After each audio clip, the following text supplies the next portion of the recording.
देखिए दोस्तों, question number 2 जो सबसे इंपॉर्टेंट है, ये जो क्वेश्चन नंबर 2 है भी आई है, सबसे इंपॉर्टेंट क्वेश्चन है। और बोल रहा है कि आंधी आने से एक पेड़ टूट जाता है और टूटा हुआ भाग इस तरह मुड़ जाता है, शिखर को छूने लगता है और 30 डिग्री कोण बनता है। पेड़ के पाद बिंदु से दूरी शिखर का जो छूता है 8 मीटर है। पेड़ की ऊंचाई ज्ञात कीजिए। ध्यान समझिएगा, इसके लिए एक कॉन्सेप्ट हम आपको बता रहे हैं, ध्यान दीजिएगा। देखिए दोस्तों, ये मेरा सिक्की है और समझिएगा ये पेड़ है। अब देखिए, अगर यहां से पेड़ है, ठीक है, अगर हम यहां से तोड़ दें तो ये जो है, ये दूरी, ये लंबाई और ये जो खड़ा होगा यहां से, ये आपस में बराबर होगा या नहीं होगा? 100% होगा। तो देखिए ध्यान दीजिएगा, कॉन्सेप्ट क्या है, ध्यान दीजिएगा। यहां से क्या होता है, यहां ये पेड़ है, ये मेरा ए है और ये सी है और बी पॉइंट से ये टूट जाता है। ध्यान समझेगा, आंधी आने से एक पेड़ टूट जाता है, टूटा हुआ भाग जमीन को छूने लगता है। मान लीजिए यहां से एक टूट के गिर गया, टूटा होगा तो ये जो ये अभी हम बताएं कि अगर ऐसा है और ये जितना इसका लंबाई उतना उसका भी लंबाई होगा। मान लेते कि क्या होता है, टूटा हुआ भाग ऐसे, यहां देखिए, ध्यान दीजिए,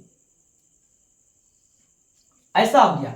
अब देखिए, ये पेड़ है, ये ए और सी पेड़ है, ठीक है, इसका दिया है 30 और मान लीजिए डी है। अब जहां जमीन पे गिरता है पेड़, अच्छा बताइए, ये जड़ है, जड़ पर से टूटेगा तो दूर जाएगा नहीं, यहां से यहां ये पेड़ टूट के वही जो जड़े के पास आ जाएगा, ऐसा होता है। अगर मान लेते हैं, अगर ये पेड़ है मेरा और ये खड़ा है, अगर टूटेगा तो इसी जगह गिर जाएगा, नहीं ना, ये टूटेगा तो मान लेते इतना दूर छे बोल रहा है कि यहां से पेड़ और यहां तक की दूरी कितना दिया है, 8।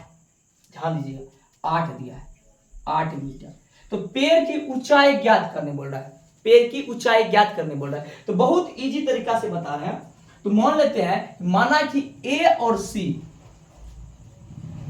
पेड़ की ऊंचाई, पेड़ की ऊंचाई ए सी बराबर व्हाट, और टूट कहां से रहा है, ए सी पॉइंट बी से टूट के डी में मिल जाता है ना, मिलता है ना। तो पेड़ की पाद बिंदु कितना दिया है, ये कितना दिया है, 8 मीटर। अब बताइए हमको, ये ए बी और बी डी आपस में बराबर है या नहीं, यही समझना होगा। ए बी और बी डी ये आपस में बराबर है कि नहीं, क्योंकि यही टूट के ऐसे, यही टूट के थोड़ा सा बड़ा कर देते हैं। चलिए,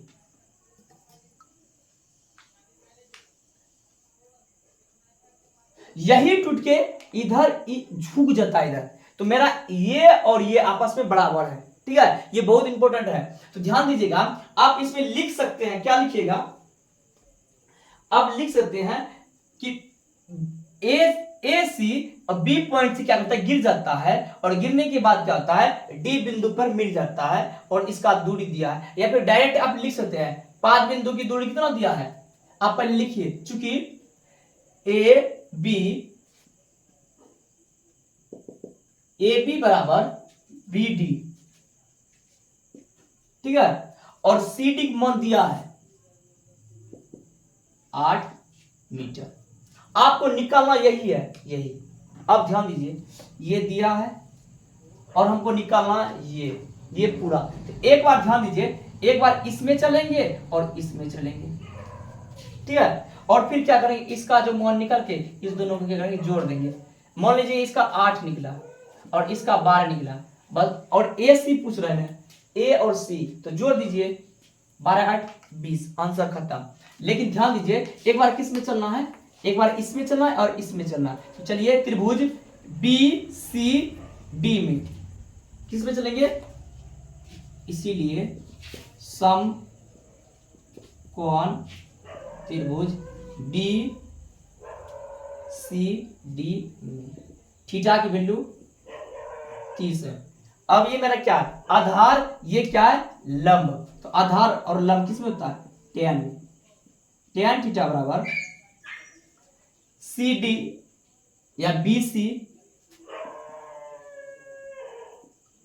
और सी डी। तो tan थीटा थीटा वैल्यू 30 बराबर BC का वैल्यू कुछ नहीं, यही निकालना BC, और CD का वैल्यू 8। tan 30 का वैल्यू कितना होता है? 1/√3, ये सब याद करना पड़ेगा। 1/√3 बराबर BC 8। अब कोना कोनी गुना कर दीजिए, इसीलिए BC गुना 8 √3 8, तो यह गया BC 8/√3। इसका मान निकल गया 8/√3। अब हर का परिमीकरण नहीं करेंगे। अब देखिए दोस्तों, आप इसका मान निकालिए या फिर इसका मान निकालिए, क्योंकि दोनों सेम है। देखिए AB बराबर BD, अगर इसका भी मान निकालेंगे तो हो जाएगा। अब देखिए मेरा क्या आधार है, ये मेरा क्या है कर्ण है, और आधार और कर्ण किस में लगता है? आधार और कर्ण किस में लगता है? ध्यान दीजिए, cos थीटा में लगता है ना। आधार और कर्ण किस में लगता है? cos थीटा में, ठीक है। अब ध्यान दीजिए, cos थीटा, अब यहां रखिए कि cos थीटा बराबर क्या होगा? आधार बटे कर्ण, तो CD BD यहां कितना हो जाएगा? cos 30°। अगर इसका मान निकल जाएगा तो इसका मान निकल जाएगा, तो यही दोनों को जोड़ के बनाना है। तो देखिए क्या होगा, CD का वैल्यू 8 और BD ने दिया है। अब बताइए cos 30 का वैल्यू कितना होता है? cos 30 का मान कितना होता है? √3/2। क्या होता है? √3/2। ये गया 8, ये BD, कोना कोनी गुना कीजिए तो होगा √3 इंटू BD बराबर 16, इसीलिए BD बराबर 16/√3। ये इक्वेशन 1 था और ये इक्वेशन 2 है, या नहीं भी है कोई दिक्कत नहीं है। मानना है तो मानिए, नहीं मानना है नहीं मानिए। चलिए नहीं मानते, ये मेरा कितना निकल गया? 16√3।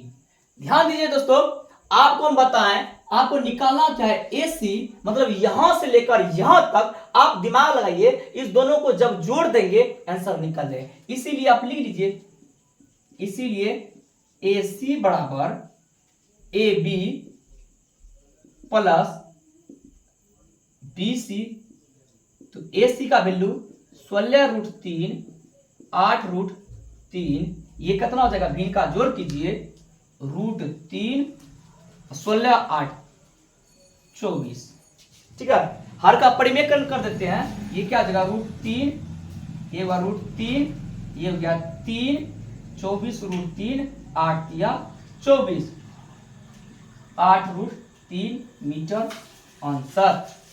ठीक है, यही आंसर होगा। आप देख लीजिए, आंसर उल्टा के आप देख सकते हैं, यही होगा। यहां क्या किए, ध्यान दीजिएगा। सबसे पहले ये दिया है, इस दोनों में चलेंगे तो tan का ये आधार हुआ, ये लंब हुआ। आधार और लंब जब लगाएं, tan का सूत्र होता है, ये निकला BC का वैल्यू 8√3, 8/3, ठीक है, रूट में 8/√3।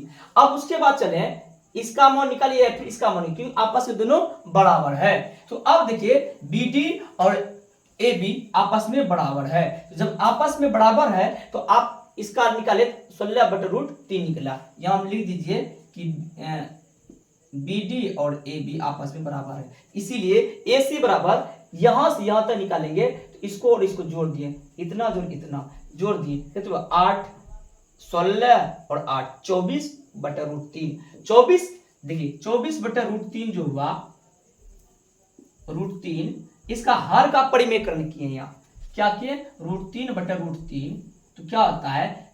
ये हुआ 24 √3 और √3 कंप्लीट 3 होता है 8 या 24, 8√3, यही तो आंसर निकल रहे हैं। तो इसीलिए समझाने के लिए हम फिर से लिख दिए, इसको हम मिटा देते हैं।